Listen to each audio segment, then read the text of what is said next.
आज की वीडियो में देखने वाले हैं कि इफ स्टेटमेंट क्या होती है और इफ स्टेटमेंट का हम प्रोग्राम भी बनाना सीखेंगे कि इफ का हम कैसे प्रोग्राम बनाते हैं सी प्लस प्लस के अंदर। तो आज की वीडियो आपके एग्जाम पॉइंट ऑफ व्यू से बहुत ज़्यादा इंपॉर्टेंट होने वाली है, तो चैनल पर नहीं तो यार चैनल को जरूर सब्सक्राइब कर लेना।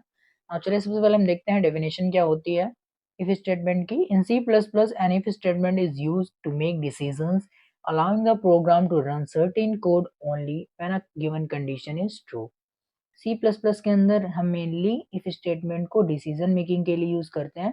मतलब अगर हमारी कंडीशन सही है तब हमारा प्रोग्राम रन करेगा, अदरवाइज हमें कुछ भी आउटपुट नहीं मिलेगा, मतलब हमें एरर भी नहीं मिलेगा। अगर हमारी कंडीशन सही है तो भाई हमें रिजल्ट मिल जाएगा, वरना कुछ नहीं। सेम एज वेल, अगर आप एग्जाम में मेहनत करोगे तो आपको नंबर मिलेंगे, और अगर आप एग्जाम में मेहनत नहीं करोगे तो आपको ऑब्वियसली अंडा तो नहीं मिलेगा, एक दो तो मिल ही जाते हैं यार कॉलेज में। ठीक है, ना चलिए हम कुछ इंपॉर्टेंट की पॉइंट देखते हैं जो कि आप एग्जाम में लिखोगे तो आपको डेफिनेटली अच्छे मार्क्स मिलने वाले हैं। फर्स्ट पॉइंट है it check a condition that gives true, non zero और फॉल्स जीरो। ठीक है, तो इफ स्टेटमेंट के अंदर अगर वो आपकी कंडीशन सही है तब आपको कुछ ना कुछ आउटपुट मिलेगा। मतलब नॉन जीरो का मतलब है यहाँ पे कुछ ना कुछ आपको आउटपुट मिलेगा। ठीक है, और अगर आपकी कंडीशन फॉल्स है तो आपको कुछ भी मिलेगा, तो आपको अंडा मिलेगा। नाउ सेकंड पॉइंट है if the condition is true the inside curly braces runs. ठीक है, तो अगर हमारी कंडीशन इफ स्टेटमेंट की सही है, लाइक अगर आपने बोल दिया कि भाई हमारा जो 4 है वो छोटा है 5 से, तो मतलब हमारी कंडीशन सही है, तो आपका प्रोग्राम डेफिनेटली रन करेगा। मतलब जो कर्ली ब्रेसेस के अंदर आपका कोड लिखा जाता है वो रन करेगा। ठीक है, तो यहाँ पे सिंपली उन्होंने लिख रखा है कि अगर आपकी कंडीशन सही है तो जो कर्ली ब्रेसेस के अंदर कोड लिखा हुआ है आपने वो रन करेगा। नाउ थर्ड पॉइंट है if the condition is false that block is skipped. मतलब इफ स्टेटमेंट के अंदर अगर आपकी कंडीशन फॉल्स आती है तो वो सीधा स्किप हो जाती है। नेक्स्ट पॉइंट है use else to run code when the condition is false. मतलब इफ स्टेटमेंट के अंदर अगर आपकी कंडीशन फॉल्स आती है तो आपका जो ब्लॉक है वो स्किप हो जाता है। अगर आप चाहते हो कि आपके उस ब्लॉक में कुछ दिखे कि मतलब लिख के आए कि हमारा जो कोड है वो गलत है, ठीक है, तो उसके लिए आप क्या कर सकते हो, उसके लिए आप एल्स का यूज कर सकते हो। नाउ नेक्स्ट पॉइंट है use else if to check multiple condition. और अगर आपको मल्टीपल कंडीशन को भी चेक करना है, ठीक है, तो वहाँ पे आप एल्स इफ का यूज कर सकते हो। तो आने वाली वीडियो में हम एल्स इफ को भी अच्छे समझने वाले हैं। ठीक है, तो भाई चैनल को जरूर सब्सक्राइब कर लेना यार। नाउ नेक्स्ट पॉइंट है सिक्स। नेक्स्ट पॉइंट है if statement can be nested for complex choices.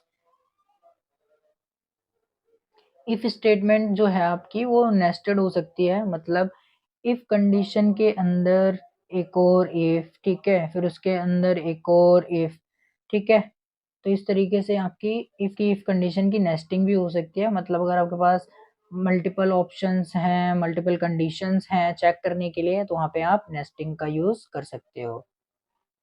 ना चलिए हम देखते हैं कि इफ स्टेटमेंट का प्रोग्राम कैसे बनता है। चलिए अपना इफ स्टेटमेंट का प्रोग्राम करते हैं। तो इस प्रोग्राम के अंदर मैं करने क्या वाला हूँ, एक एज नाम का वेरिएबल लूंगा। अगर हमारी एज 18 से बड़ी होती है, लाइक मैंने यहाँ पे एंटर किया है 45, ठीक है, जो कि हमारी एज है। अगर हमारी 45 एज है और वो 18 से बड़ी है तो डेफिनेटली हम वोट कर सकते हैं। तो यही प्रोग्राम हम बनाने वाले हैं। और चलिए शुरू करते हैं। तो सबसे पहले मैं क्या करूँगा, अपनी हेडर फाइल लगाऊंगा जो कि होती है हमारी हैश इंक्लूड आईओ स्ट्रीम, जिसके थ्रू हम क्या करते हैं अपने इनपुट और आउटपुट फंक्शन परफॉर्म करते हैं। मतलब सी इन सी आउट हम इसी हेडर फाइल के थ्रू परफॉर्म करते हैं। ठीक है, क्योंकि यहाँ पे आई का मतलब इनपुट होता है और ओ का मतलब आउटपुट होता है। उसके बाद हम लिखते हैं यूजिंग नेम स्पेस एसटीडी। ठीक है, तो यूजिंग नेम स्पेस एसटीडी हमारी एक स्टैंडर्ड लाइब्रेरी होती है जिसके थ्रू हमारा सी प्लस प्लस का प्रोग्राम रन करता है। अगर हम ये नहीं लिखेंगे तो हमारा सी प्लस प्लस का प्रोग्राम रन नहीं करेगा। इसके बाद हम क्या करेंगे, लिखेंगे इंट मेन। मेन फंक्शन के बाद ही हमारा असली प्रोग्राम शुरू होता है। कर्ली ब्रेसेस लाके अपना प्रोग्राम शुरू करते हैं। और यहाँ पे मैंने मेन फंक्शन के आगे इंट इसलिए लगाया क्योंकि इसके अंदर हम इंटीजर वैल्यू को यूज़ करने वाले हैं।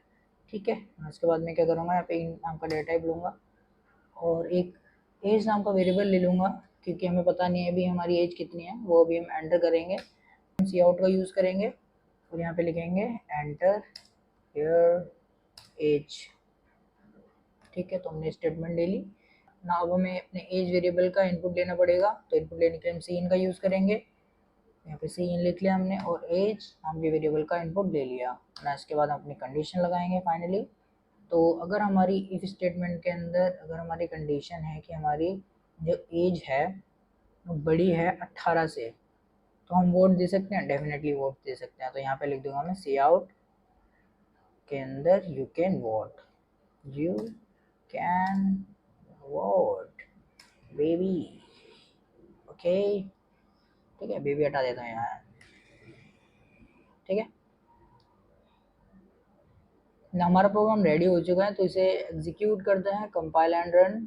इसे किसी भी नाम से सेव कर लेना, बट डॉट सीपीपी एक्सटेंशन जरूर लगाना, तभी आपको प्रोग्राम रन करेगा। और एंटर जैसे ही किया मैंने, यहाँ पे लिखा है एंटर योर एज।